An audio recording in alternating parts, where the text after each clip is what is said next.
Welcome. I'm Mike Ryan here in the bee cabin. I'm here today to tell you why you should fill those bee holes up around your house when you hang our traps, before you hang our traps. Here's why. Carpenter bees are territorial, so if you have a lot of bee holes in your house, deck, or shed, be sure to treat those holes before you hang our traps. The female bees are the ones drilling the holes. They lay their eggs inside, and the male bee hovers around the hole and he chases away all the other bees. That male bee knows where the female drilled the hole.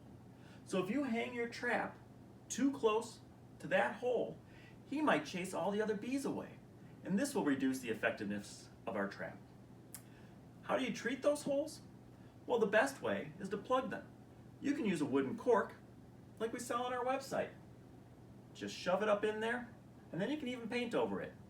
Or you can use a wood plug, putty, really anything solid that's going to seal up that hole. Just make sure you plug them. Now, here's a secret and another really important reason to seal those holes. The female bee has drilled the hole, and that creates a hollow area inside the wood.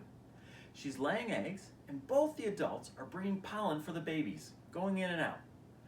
Now you want to treat those holes because woodpeckers can hear them in there. They hear the bees in there, and then they go and they start pecking at the wood, trying to find a meal. And this can really cause some damage, even more damage than the bees sometimes. To learn everything you need to know about getting rid of carpenter bees, go to bestbeebrothers.com. You can order traps and see all of our great products.